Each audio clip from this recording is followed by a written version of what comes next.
ये देखो फिर से शुरू हो गई। मैं तो परेशान हो गई हूँ इस लड़की से। क्या हुआ माँ, क्यों इतना गुस्सा कर रही हो? गुस्सा न करूँ तो क्या करूँ? हाँ, कब से आवाज लगा रही हूँ लेकिन इन मैडम को एक बार में सुनाई कहाँ देता है। ओहो माँ, आप ही देखो ना मैंने कितना सुंदर डिजाइन बनाया, बस इसी में ध्यान लगा था मेरा, शायद इसीलिए आपकी आवाज सुनाई नहीं दी होगी। अच्छा बताओ क्या काम है, मैं ये बाद में पूरा कर लूंगी। कुछ काम नहीं, खाने की थाली कब से लगा कर रखी है, अब महारानी को फुर्सत मिल गई हो तो चलकर खा लो। अच्छा खाना खाना है, अब आप शुरू करो, मैं बस 2 मिनट में आऊँ। हाँ हाँ पता है तेरे 2 मिनट। इतना कहकर हिना की माँ सुमित्रा गुस्से में वहाँ से चली गई और फिर खाने की मेज पर। अरे क्या हो गया, इतने गुस्से में क्यों हो भाग्यवान? अब आप ही समझा लीजिए अपनी लाडली को, मेरी तो एक नहीं सुनती। हाँ तो क्या हो गया, तुम पे ही तो गई है। आपको मजाक सूझ रहा है? यहाँ मेरा दिमाग खराब हो रहा है, सारा दिन बस मेहंदी के डिजाइन बनाती रहती है और कोई काम ही नहीं है इसे। इसका मतलब वो सच में तुम पर ही गई है। तुम्हें भी तो मेहंदी लगाने का बड़ा शौक था ना इस उम्र में? हाँ, पर मैं घर का सारा कामकाज निपटाने के बाद ये सब करती थी। अरे ये तो खाना पीना भी छोड़कर बैठी है। सुमित्रा अपने पति सुरेश से हिना की शिकायतें कर ही रही थी कि तभी हिना वहाँ आ गई। क्या बनाया माँ?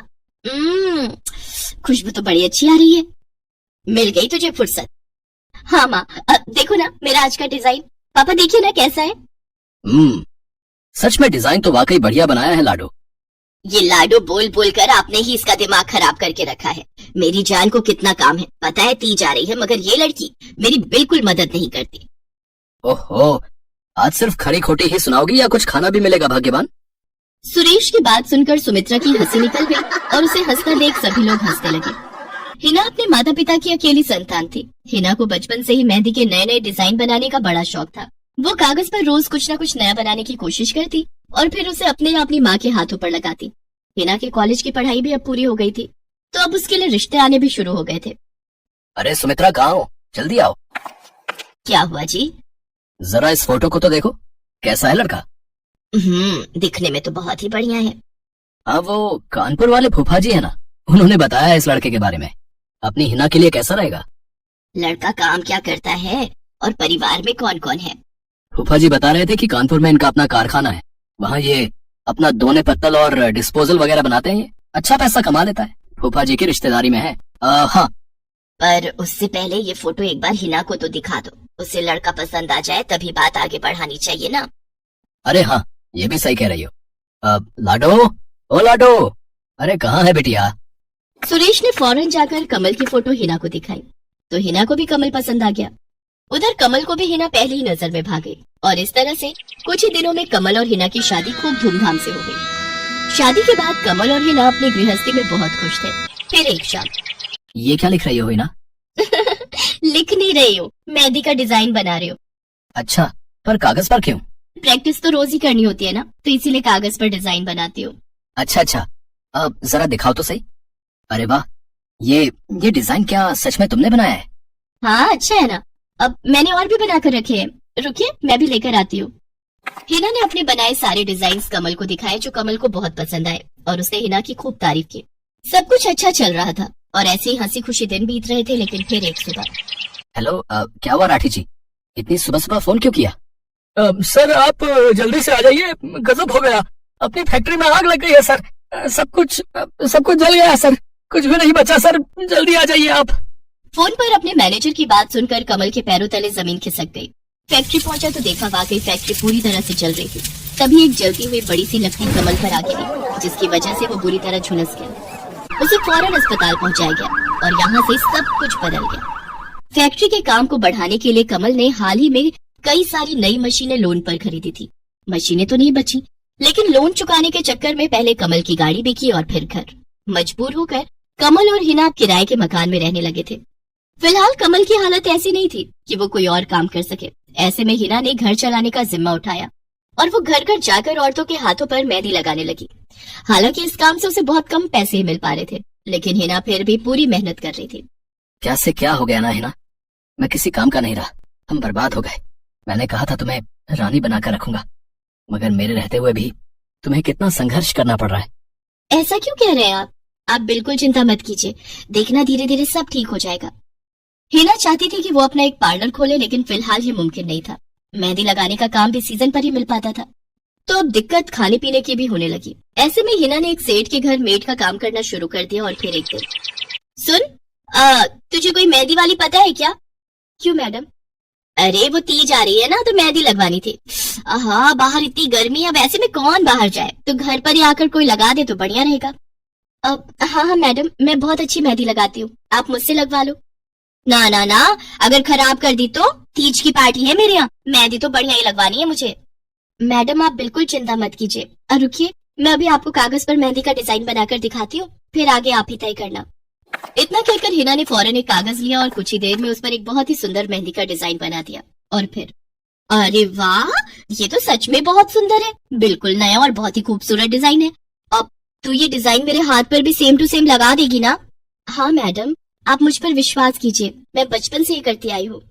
उस दिन हिना ने पूरे मन से अपनी मालकिन के दोनों हाथों पर मेहंदी लगाई। हिना ने जो डिजाइन बनाया था वो एकदम नया था और सुंदर भी। फिर अगले दिन, नमस्ते साहब, वो आपको कुछ? हाँ, मैं तुम्हारा ही इंतजार कर रहा था। ये कल शिवानी के हाथों पर तुम्ही ने मेहंदी लगाई थी ना? जी साहब, मैंने ही लगाई थी। अब कोई गलती हो गई क्या मुझसे? नहीं, ऐसी कोई बात नहीं है। बस ये जानना था तुमसे कि मेहंदी का वो डिजाइन कहाँ से देखकर लगाया तुमने? कहीं से नहीं साहब, वो तो मैंने खुद से सोचा था, मैं कभी कहीं से देखकर डिजाइन नहीं बनाती। अच्छा, अगर ऐसा है तो जरा ये कागज और जरा इस पर एक मोर की थीम पर बेस्ड एक डिजाइन बनाकर दिखाओ, पर याद रहे डिजाइन बिल्कुल नया होना चाहिए। जी साहब, बस 2 मिनट दीजिए। हिना ने बस कुछ मिनटों के अंदर वो करके दिखा दिया, जिसे देखकर उसका मालिक साहिल मल्होत्रा हैरान रह गया। वाह, सच में कमाल है ये तो। तुमने डिजाइनिंग सीखी है क्या कहीं से? नहीं साहब, सीखी तो नहीं, लेकिन मुझे बचपन से ही शौक है मेहंदी लगाने का, तो बस इसीलिए। समझ गया। देखो हिना, तुम्हारा हुनर लाजवाब है और तुम्हें अपने इस हुनर को ऐसे बेकार नहीं जाने देना चाहिए। जी मतलब? तुम्हें पता है ना, मेरी फैक्ट्री में लेडीज कपड़ों के लिए कपड़ा बनता है, लेकिन काफी समय से मैं परेशान हूँ क्योंकि सूट साड़ियों वगैरह के लिए मेरे पास नए डिजाइन की कमी पड़ गई है। लेकिन अब लगता है ये कमी नहीं रहेगी। बोलो, बतौर डिजाइनर मेरे लिए काम करोगे तुम? जी साहब, बिल्कुल करूंगी। ये हिना के लिए सपने के सच होने जैसा था। अब वो काम वाली बाई से एक डिजाइनर बन गई। वो साहिल की फैक्ट्री में बनने वाले कपड़ों के लिए हर रोज नए नए डिजाइन बनाने लगी और इसके बाद साहिल के फैक्ट्री में बनने वाले कपड़े की डिमांड काफी बढ़ गई और इसके चलते हिना को भी उसके काम की बढ़िया सैलरी मिलने लगी। हिना अब अपनी कमाई से न सिर्फ अपना घर खर्च चलाने लगी, बल्कि उसने शहर के बढ़िया डॉक्टर से कमल का इलाज भी कराया, जिससे कमल बहुत जल्दी ठीक हो गया और उसने भी काम करना शुरू कर दिया। पर इस सब में पूरा 1 साल बीत गया और एक बार फिर से तीज का त्योहार आया। देखिए तो कैसी लग रही हूँ मैं? बिल्कुल चांद जैसी लग रही हो। हिना ने नई हरे रंग की साड़ी पहनी हुई थी जो उसने खुद डिजाइन की थी और वाकई वो उसमें बहुत ही सुंदर लग रही थी। हिना, तुम सच में बहुत बहादुर हो। मैं तो उस हादसे के बाद उठकर खड़ा ही नहीं हो पाता, लेकिन तुमने सब कुछ ठीक कर दिया। तीज का ये त्योहार ही इसलिए है जी, मैं आपको कभी कुछ नहीं होने दूंगी। मीरा, ओ मीरा, चल तो जल्दी से आटा गूंथ दे, मैं फटाफट रोटियां सेक दूंगी। नहीं माँ, मैं नहीं गूंथ पाऊंगी, मैंने मेहंदी लगा ली है हाथ पर। क्या? सुबह सुबह तू फिर मेहंदी लगाकर बैठ गई? बड़ी मक्कार है सच में, काम में मदद ना करनी पड़े इसलिए जब देखो मेहंदी लगाकर बैठ जाती है। चल जल्दी से हाथ धोकर आ मेरे पास, मुझे काम पर जाने के लिए देर हो रही है। माँ बस आज कर लो ना, देखो ना मैंने कितनी मेहनत से कितना सुंदर डिजाइन बनाया है। लेकिन जैसे ही उसकी नजर मीरा के हाथों पर पड़ती है, उसका गुस्सा पल भर में गायब हो जाता है। वो मीरा से कहती है, अरे वाह मीरा, तूने तो बड़ी सुंदर मेहंदी लगाई है। हाँ माँ, वो शांति दीदी ने मुझे किताब दी थी कल, उसमें बड़े सुंदर सुंदर डिजाइन बने हैं, बस उसी में से देखकर लगाई है मैंने। सुंदर है ना? हाँ बहुत सुंदर है। अरे लेकिन मुझे तो, ओफो, फिर लगा लिया ना तूने बातों में, पहले से ही देर हो रही है, ऊपर से तू भी मेहंदी लगाकर महारानी जैसे बैठ गई है। माँ तुम इतना परेशान क्यों होती हो? 1-2 घंटे में जब मेरी मेहंदी सूख जाएगी तो मैं घर के सारे काम कर दूंगी। मीरा की बात मानकर कावेरी काम पर चली जाती है। वो एक बड़ी सोसाइटी के घरों में काम करती थी और इसी काम से कावेरी और मीरा का गुजारा चलता था। कावेरी के पति की कई साल पहले एक सड़क हादसे में मौत हो गई थी। तब से कावेरी पर ही सारी जिम्मेदारी थी। मीरा भी घर के कामों में उसका पूरा हाथ बटाती थी। मीरा को मेहंदी लगाना बहुत पसंद था। उसने अपने घर के पीछे मेहंदी के कई सारे पौधे लगा रखे थे, जिनका वो बहुत ख्याल रखती थी। वो अपने हाथों से मेहंदी के पत्तों को पीसकर अपने हाथों में लगाने के लिए तैयार करती थी। फिर एक दिन, मीरा हमें इस जगह पर थोड़ी मोड़ी खेती कर लेनी चाहिए। ये मेहंदी के पौधों से कुछ कमाई थोड़ी ही हो रही है, खेती कर लेंगे तो कुछ पैसे ही बन जाएंगे। नहीं माँ, मेरे मेहंदी के पौधों को हाथ भी मत लगाना। बाजार से मेहंदी खरीदने के तो पैसे हैं नहीं हमारे पास। अब इन्हें तो रहने दो। ये कहते हुए मीरा की आंखों में आंसू थे। कावेरी उसके सिर पर हाथ रखते हुए कहती है, मीरा मैं जानती हूँ तुझे मेहंदी लगाना बहुत अच्छा लगता है, लेकिन बेटा अपनी हालत तो तुझे पता ही है ना, मैं कितनी मुश्किल से। माँ सब समझती हूँ मैं, जाओ कर लो जो करना है। इतना कहकर मीरा रोते हुए वहाँ से चली जाती है। कावेरी को उसके लिए बुरा लग रहा था। वो मीरा की मेहंदी के पौधों को कुछ नहीं करती।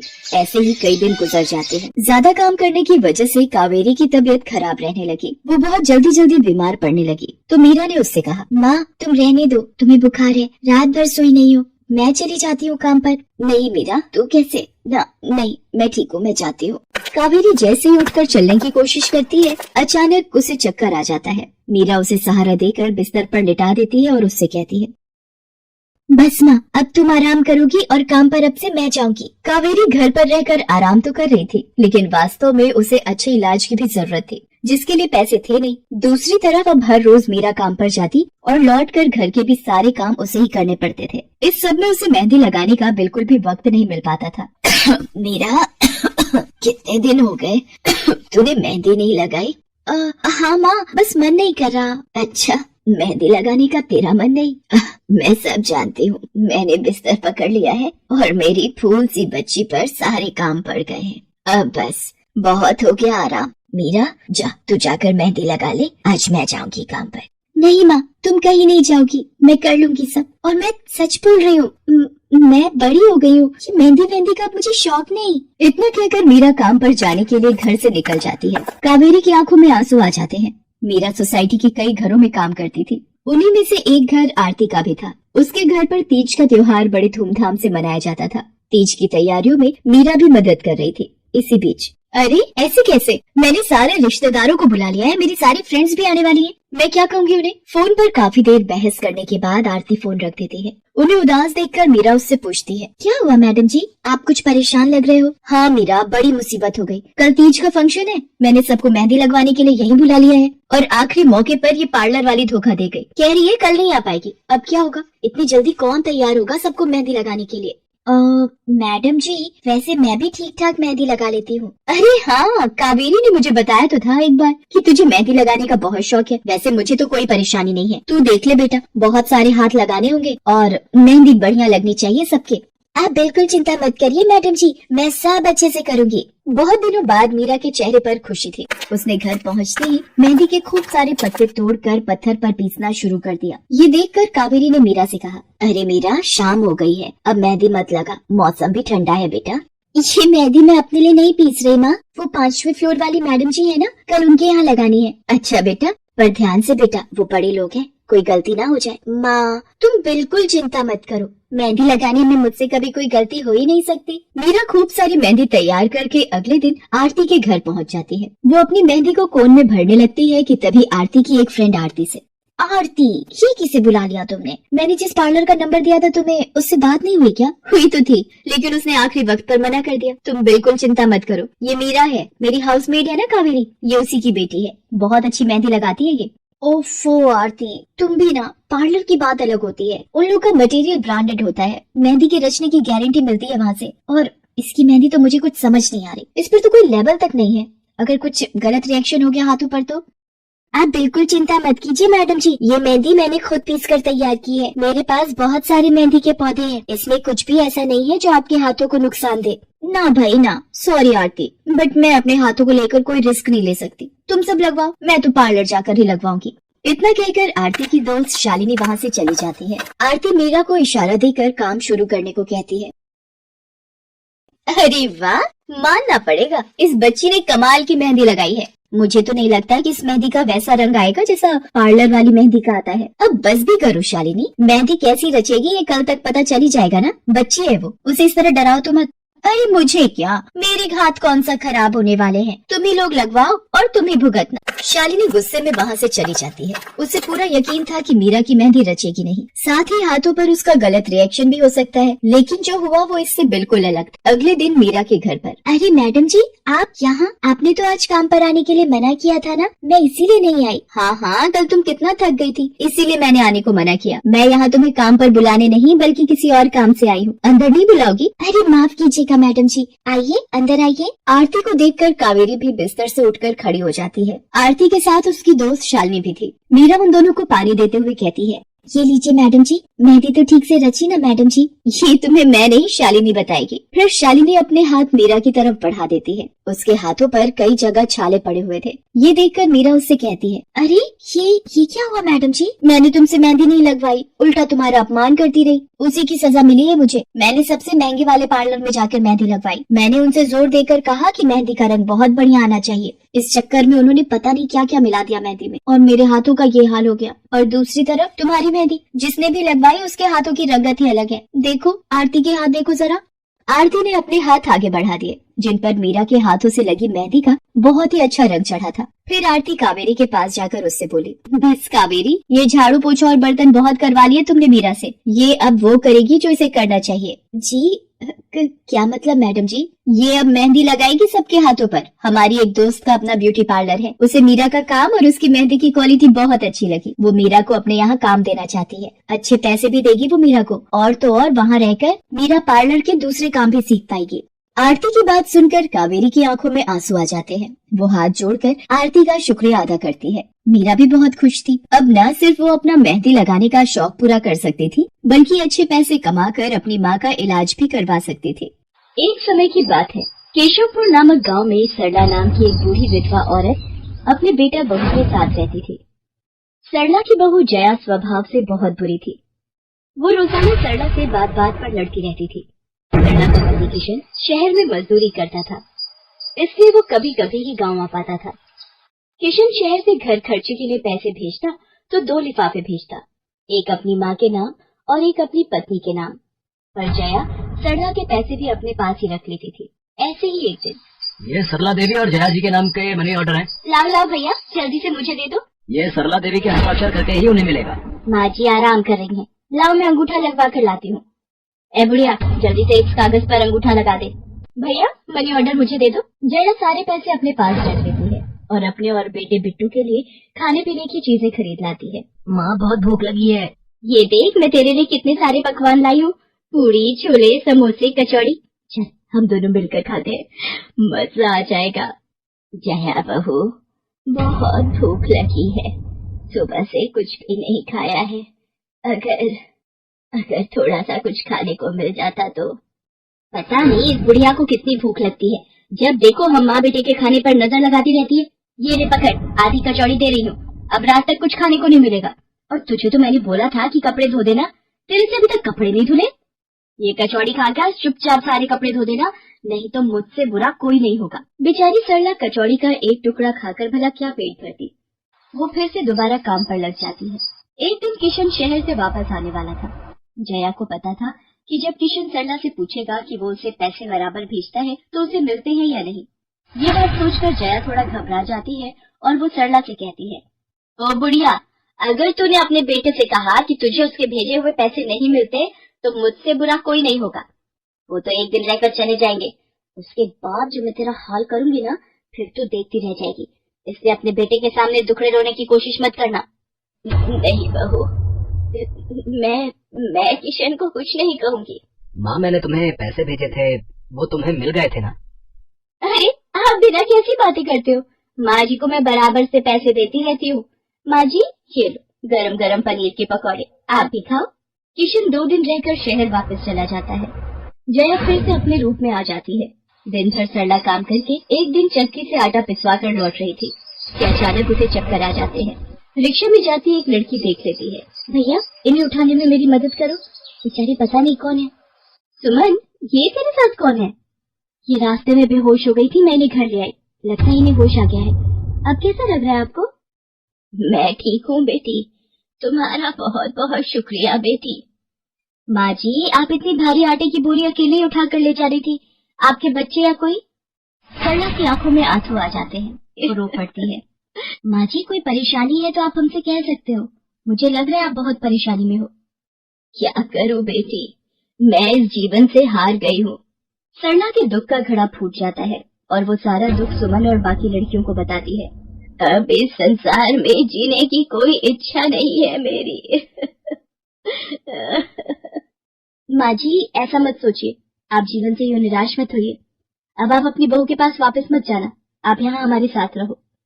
बेटी, तुम बहुत अच्छी हो, भगवान तुम्हारा भला करे। तुम लोग यहाँ गांव में रहती हो क्या? जी माँ जी, हम मेहंदी वाली हैं। हम लोग मेहंदी लगाने का काम करती हैं और आसपास के गांव और शहरों में मेहंदी लगाने जाती हैं। क्या मैं भी ये काम सीख सकती हूँ? क्यों नहीं, बिल्कुल। और ये तो बहुत अच्छी बात है, हमारे ग्रुप में आप भी जुड़ जाओगे। मैं आपको मेहंदी लगाना सिखाऊंगी। सरला अब उन लड़कियों के साथ ही रहने लगी और कुछ ही समय में वो बहुत अच्छी मेहंदी लगाना सीख गई। इधर जया सरला के कुछ दिन तक वापस न आने से घबरा जाती है। ये बुढ़िया इतने दिनों से कहाँ गायब है, मुझे तो कोई खोज खबर नहीं है। बिट्टू के बापू ने हम सबको अचानक शहर बुलाया है, वहाँ जाकर अब यही बोलना पड़ेगा कि बुढ़िया की तबीयत खराब थी इसलिए नहीं ला सकी। जया बिट्टू को लेकर किशन के पास शहर पहुँचती है। क्या हुआ जया, माँ तुम्हारे साथ नहीं आई? वो माँ जी की तबीयत कुछ ठीक नहीं थी, इसलिए मैंने उन्हें बोला कि वो गांव में ही रहें। बेकार में सफर करती तो उनकी तबीयत और खराब हो जाती। पर तुमने मुझे अचानक क्यों शहर क्यों बुला लिया? अरे वो हमारे सेठ जी की लड़की की शादी है, इसलिए उन्होंने बोला कि कोई ऊपर के कामों के लिए मिल जाए। मैंने सोचा तुम्हें बुला लेता हूँ, और माँ भी थोड़े दिन के लिए मेरे पास रह लेगी। चलो कोई नहीं, मैं तुम्हें मालकिन से मिलवा देता हूँ। देखो किशन, शाम को मेहंदी का समारोह है तो काम अच्छे से निपटाने हैं। जितने भी मेहमान आएंगे उनके स्वागत में कोई कमी ना होने पाए। आप चिंता मत करो मालकिन, सब हो जाएगा। ये मेरी पत्नी है, मैंने इसे गांव से बुला लिया है, ये सब संभाल लेगी। जया मेहंदी समारोह की तैयारियों में काम करवाने लगती है। सब मेहमान आने लगते हैं।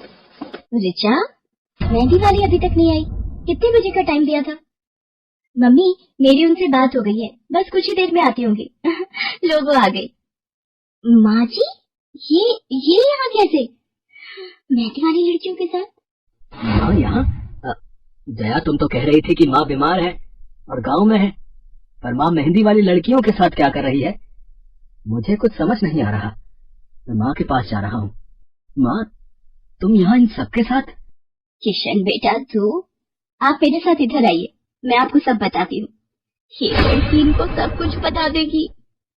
शायद आप नहीं जानते हैं, आपकी पत्नी ने आपकी माँ पर बहुत जुल्म किए हैं, इसीलिए ये बेचारी अपना घर छोड़कर हमारे साथ रहने को मजबूर थी।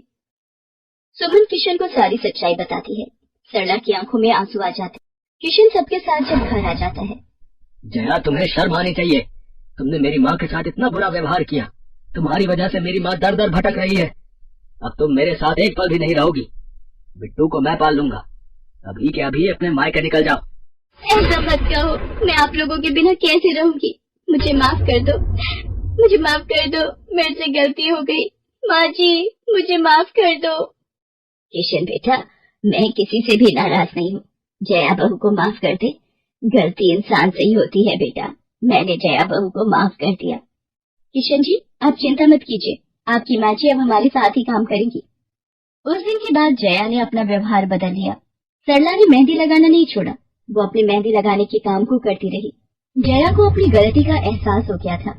अब वो भी सरला की बहुत देखभाल करती थी। संध्या की बुआ जो कि दिल्ली में रहती थी, वो उसके लिए एक अच्छे घर का रिश्ता लेकर आई थी। देखो भैया, मेरी इतनी जान पहचान तो नहीं है लड़के वालों से, पर इतना जानती हूँ, अड़ोस पड़ोस में कहीं पूछोगे तो लोग अच्छा घर ही बताएंगे। ठीक है सुमन, अगर तुम कहती हो तो लड़के वालों को एक बार बुला लेते हैं। अब संध्या भी लड़के को देख लेगी। संध्या की बुआ लड़के वालों से अपने तरीके से बात कर लेती है और कुछ दिनों बाद संध्या की शादी विपुल नाम के लड़के से हो जाती है। पता नहीं इस काम वाली को छुट्टी लेकर गाँव अभी जाना था। उसे पता था शादी वाला घर है, नई नवेली दुल्हन आएगी तो घर में 100 काम होंगे, फिर भी बिना बताए गाँव निकल गई। अब मैं दूसरी काम वाली इतनी जल्दी कहाँ से ढूंढूंगी? राजेश्वरी, एक प्याली चाय दे दो तो बड़ी मेहरबानी होगी। सुबह से एक प्याली चाय भी नहीं मिली है। तुम्हें तो जब देखो चाय पीने की पड़ी रहती है। पता भी है एक बर्तन नहीं है धुला हुआ जिसमें तुम्हारी चाय बना दो। ढेरों बर्तन रसोई में पड़े हैं झूठे। माँ, मैं कॉलेज जा रही हूँ, तुम मुझे ये मत कहना कि मैं छुट्टी कर लूँ और तुम्हारे साथ घर का काम करवाऊँ। मेरा आज बहुत बड़ा प्रोजेक्ट सबमिट होना है, इसलिए मैं तो कोई काम नहीं कर सकती।